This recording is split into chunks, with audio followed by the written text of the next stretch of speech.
Before I begin, I want to say there are spoilers to Fire Emblem 6 and 7. I don't know what the reason is for you to click this video if you haven't played the games, but I feel as though I have to include this portion for the whiny little kids that can't have standing their super old games spoiled. With that out of the way, let's jump right into the video.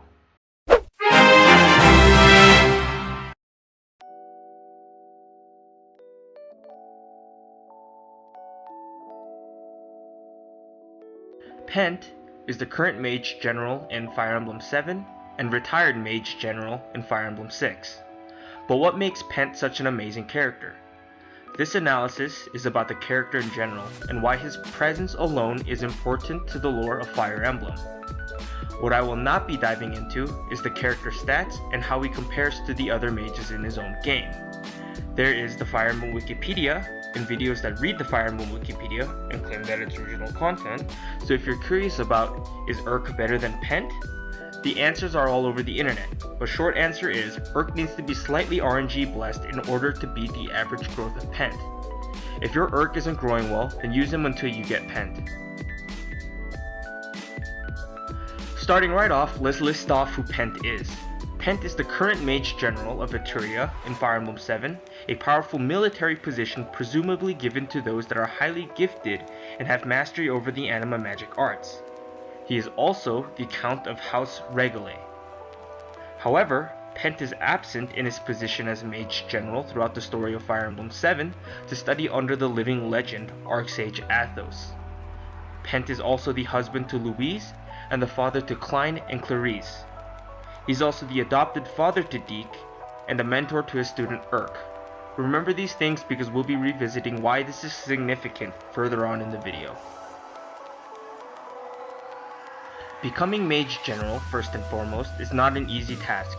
To gain the title of Mage General means to first beat out other possible candidates for the position, as well as gaining the respect of the other candidates, and second, be recognized by the previous Mage General in taking his or her place. This is inferred by a support conversation between Cecilia and Douglas on how she gained the position of Mage General in Fire Emblem 6. It is clearly not an easy task to go through, so Pent getting the seat is an indication of how powerful he is. Being the Mage General also means you're a high-ranking noble within the Eturian Kingdom. To be clear, there are two other seats similar to Mage General, and that is the Knight General, or Warrior General, and the Great General, who has authority over both the Mage General and the Knight General. The only position higher than that can be assumed to be the King and the King's advisors, who the generals have contact with. With that being said, the Mage General position is no joke. You have two other peers who are as powerful as you are, and you have direct contact with the Eturian King, who rules over one of the two most powerful nations in Elite, the other being Bern. So then why is he absent in his position as Mage General, since we can assume his responsibilities are enormous? Personally, I think Pent, before he is the Mage General, before he is a mage or sage, is a proclaimed scholar. His curiosity knows no bounds.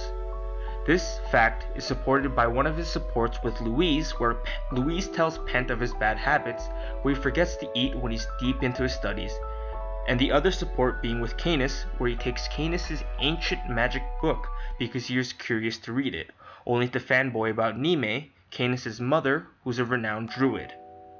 So upon finding out that the living legend Athos, one of the legendary heroes of Alib, is still alive and in the Nevada desert, Pent leaves his seat absent to go study under the greatest mage to ever exist.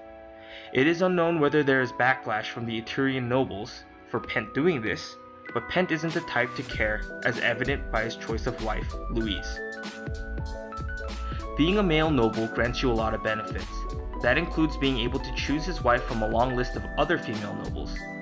This can be inferred by the support conversation between Rebecca and Louise, where Louise goes to explain how Pent and Louise had first met. The many female nobles would practice singing and dancing, as these could gain advantages against the other female nobles.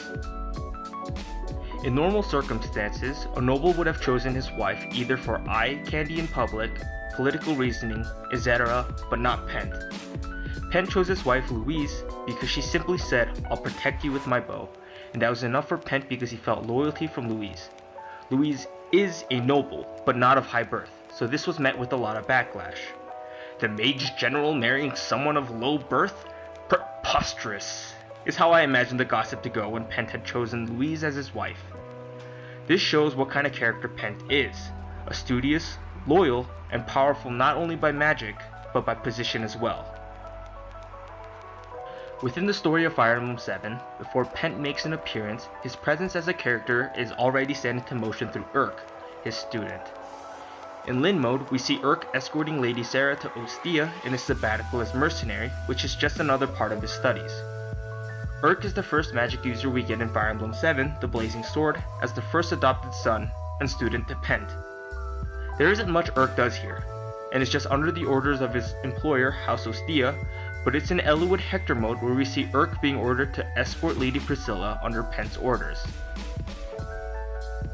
At the end of the game, if Urk develops an ace support with Priscilla, it's shown at the epilogue proportion of the game that he's able to wed Priscilla because of his talents in magic and because of his connection to Pent.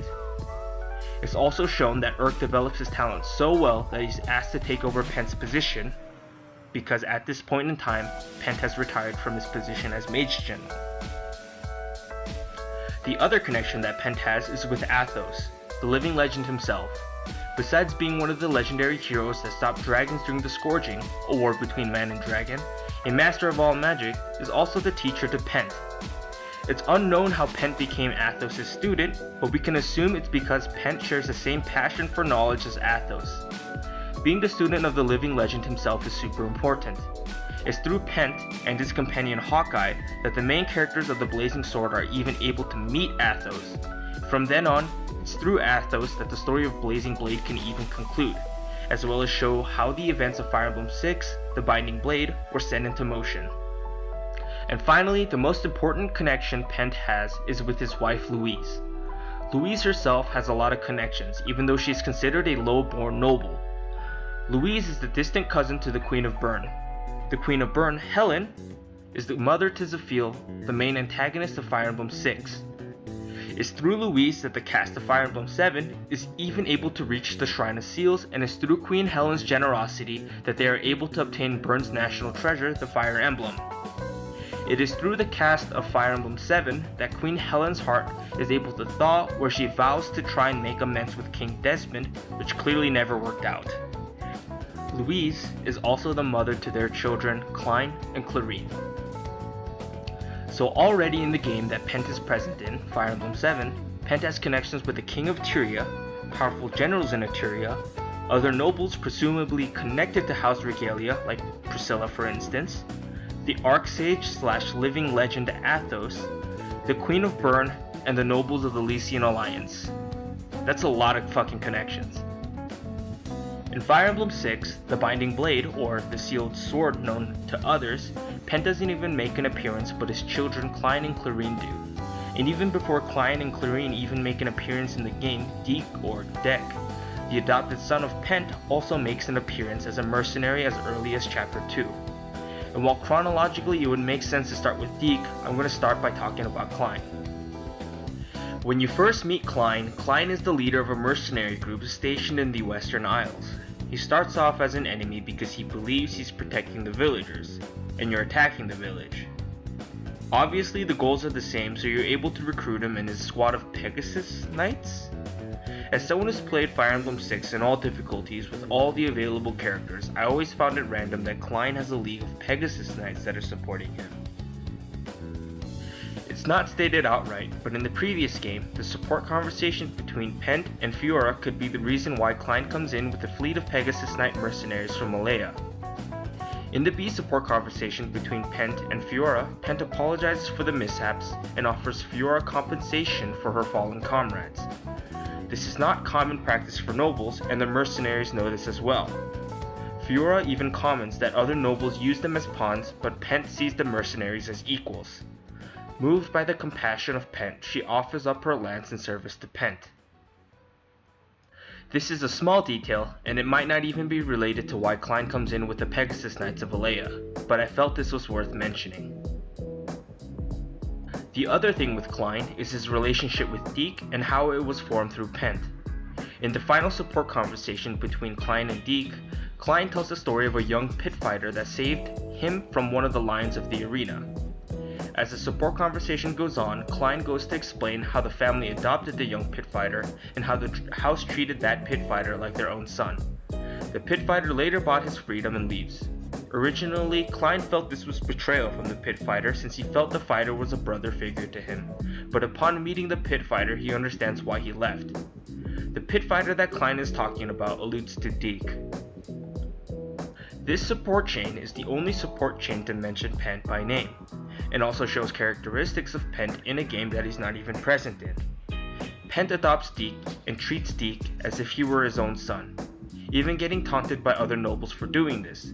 But Pent understands the importance of humanity, and therefore getting taunted doesn't matter to him, just like when he chose his wife Louise. I might be missing something about Clarine, but Clarine on the other hand, just seems to have taken his father's talent for magic. Outside of being related to Pent, there isn't much going for Pent's character in Clarine. Pent's influence as a character is vast, and it's characters like Pent that really mold the lore of the continent of Valib. Everyone knows how important of a character Pent is by playing through the game normally, but no one has compiled the vast amount of accomplishments that Pent has accomplished throughout his lifetime. And while Pent isn't even my favorite magic user in the game, it's undeniable that Pent does a lot for the story, for both Fire Emblem 6 and 7, Major and Minor. And as always, thanks for watching. In all honesty, the script took a very long time to write, and even with the weeks of putting my blood, sweat, and tears into the script, I feel as though I'm still missing out on a lot of Pent's character. My goal with this video was not to read off the Wikipedia like a lot of the other character spotlight videos, but really delve into the character. I would continually ask myself, why is this character important? What does this character do to the story? So if there's anything that I'm missing, feel free to discuss it with me and what I missed. I'm always open to discussion whether you agree with me or disagree with me. This is not going to be a regular series, and the only other one that I'm really considering is a character analysis on Canis, but I don't know as of right now because of how time consuming writing this script is. If you've enjoyed my video, feel free to leave a like or subscribe to my channel for more Fire Emblem content.